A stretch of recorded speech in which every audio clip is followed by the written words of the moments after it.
You're just over a week away from the general election, and today, as part of a pre-election interview series, we are joined by Liberal Democrat leader Sir Ed Davey. From riding a roller coaster to paddle boarding in the Lake District, he has taken a rather unusual approach to the campaign trail. But who is the real man behind the political stunts? Please welcome Sir Ed Davey. Welcome.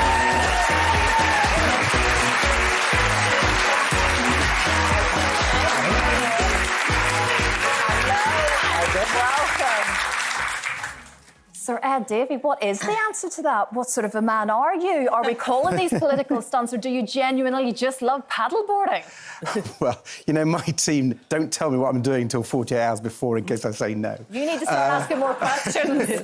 But, you know, I think in politics you need to take the concerns of voters really seriously, and we do. But I don't think you have to take yourselves too seriously.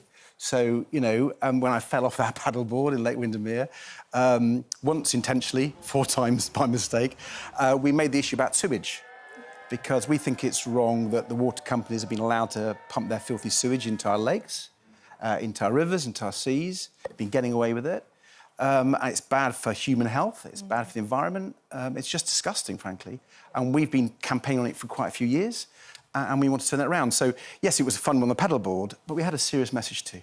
But, Ed, if I'm allowed to call you Ed... Of course you are. Good. Can I call you Janet? Of course you can. I almost don't recognise you without your high-vis outfit on. I mean, throughout your campaign, you've eaten ice cream, you've done lots of what I call jolly japes. You've portrayed the Lib Dems as the nice, jolly party. And reading through your manifesto, to me, it's full of lovely ideas. I mean, don't get me wrong, they're things that everybody would want. Is there a butt coming here? Yeah, there is a big butt, Ed. How did you guess? Right. Obviously, domestic abuse, embedding experts in every single police force, more money for the NHS, dealing with the court backlog. All these are incredibly sensible things. Thank you. But what I ask is, how can you pay for it? Because the truth of the matter is that none of the 3 main parties have fully, although they say they've fully costed their policies, they haven't been completely honest about the tax implications for the public and the people watching this show. So can we actually afford you? That's my question. I think you can. We don't want to raise taxes on ordinary people because they've already gone up quite a lot. Yeah. And in a cost of living crisis, I don't think people can afford more. So we've looked around the economy to those parts of the economy doing really well. So the big banks making record profits. The Conservatives cut the tax on them since 2016. We want to reverse those tax cuts to the big banks. That raises $4.3 billion. The oil and gas companies making huge amounts of money after Putin invaded Ukraine illegally and oil and gas prices went up. They made a load of money. We think the government haven't taxed those windfall profits properly. The social media giants and Amazon and Google, they currently pay a small amount of tax called the digital services tax. We want to triple that. You know, when I was coming down that slide in Somerset, having fun, we were talking about our mental health policy for children and younger people. Because there's a crisis, an epidemic.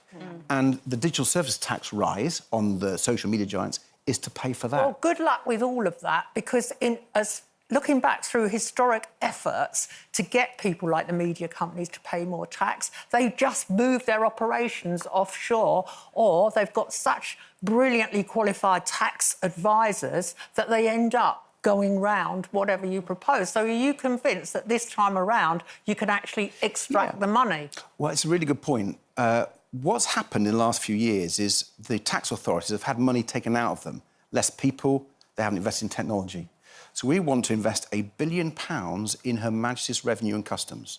And the reason why we want to do that is go after those social media giants who don't pay their taxes. It's not fair, and we need people to go after them. And there are people who evade their taxes, who are, frankly, breaking the law. And some of them can be quite wealthy, and some big corporates, they should pay their taxes, and we want to have tax inspectors to make sure they do. Yeah.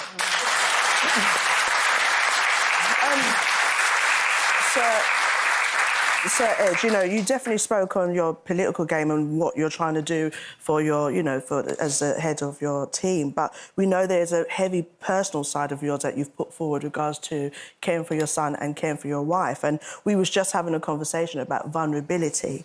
But for someone in the position that you are, where you're trying to gain back trust from people because of the post office situation and because of tuition fees, like when you are in that state and putting out all this information about your personal life, where do you go to be vulnerable? Like, how do you prepare yourself to share something so emotional and then put yourself forward to lead this country? Well, the first time I spoke about my life as a carer, which began with our child and now with my son and wife, was actually on this show, on Loose Women. I'd spoken about it in podcasts, but I'd not done it with a camera. And when I came here last time, I was quite nervous because we wanted to talk about it. You wanted to talk about it, and I was really grateful. And what happened then, the response we got from people to say, you just talked about me. You just talked about my son or my family. And I talked to it through my wife, and we said we almost had a duty to talk more about it. Because carers haven't got a voice. They're too busy. They're exhausted doing the caring. And so many people care. And they're not recognised. And I personally think that's wrong. I think carers should be recognised more and supported more because they do an amazing job. And here's a bit of a serious point. I hope you don't mind me getting all policy and politician on you. But if we're going to sort out the NHS, we've got to sort out care. And part of that's social care, professional care workers, but part of it is family care. And that's never in the political debate. And I said I wanted to be a voice of carers because of my experience. How do you take care of yourself emotionally and mentally? Coming on Loose Women. No, well, my wife is amazing. Without shadow of doubt, I couldn't do what I do without her. Long walks. Is there ever a point, though, with all of that going on in your personal life? Like, for me, I think it's got so much going on and you do it so well in your personal life. Do you ever think, why am I doing all the rest of it? Well, I do at one level, but I met my wife through the Liberal Democrats. She's been a party member. She joined when she was 19. And I met her on a Liberal Democrat housing policy working group. It was very romantic. And so she's my life partner in so many ways. And so when I lost my seat in 2015, we got punished, Liberal Democrats did, for a few things. But when the 2017 election was called a bit by surprise, I sat down with Emily and I said, look, do you think I should run again? Because, you know, we got my son and although we hadn't talked about Emily, I obviously knew about her illness. And she said, yes, you must. Wow. So it's everything we do is together. And I couldn't do it without her. Right. Ed, one final question. You were berated on television the other night by someone who said, you let us down over tuition fees, a young person. You lost my trust then over the post office scandal. That's all come out and be, you know, in the TV show. How do people give you back trust? How are you going to earn our trust now? Well, hopefully by just coming and being myself and hopefully answering your questions. Do you think that either of those were mistakes, though? Not being able to cancel tuition fees and not meeting Alan Bates? Well, first on Alan Bates, initially I was sort of 2 weeks into my job and I wrote to him, said I wouldn't meet him. And then he wrote back quite angry. And then I did meet him. And I was the first Post Office Minister to meet him. And I listened to him. And this is a scandal, by the way. It's the worst scandal. I mean, it's pretty bad scandals in our country, and this was one of the worst. And my heart goes out to the sub-postmasters and the families. And when I met him and heard his concerns about the Horizon system, I was determined to put those questions to the Post Office, and I did.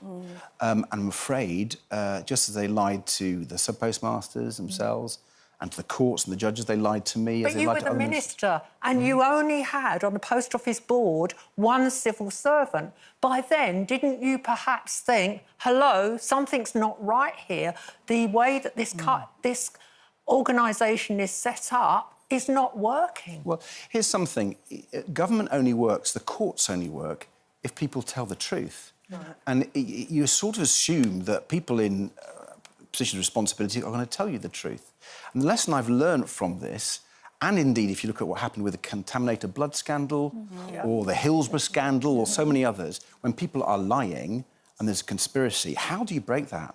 And so I've got two ideas. I'm sure others have got other ideas. One is there should be new law called a duty of candour.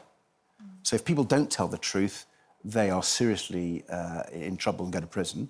So force them to tell the truth through a duty of candour. Secondly is on whistleblowers. You know, you wouldn't have heard about the Post Office Horizon scandal if a brave person who'd worked for Fujitsu hadn't come forward. His evidence was key in the 2019 High Court case. So we need whistleblowers to feel more protected so they can come forward. And the protection we give to whistleblowers at the moment just isn't there. And you know, people are sort of saying, well, am I going to sacrifice my career, the funding for my family? And so we need to put real protection so, you know, people who know that there's a lie going on can blow the whistle. Right, well, you know who will be affected by that? Politicians. Yeah, well, fine.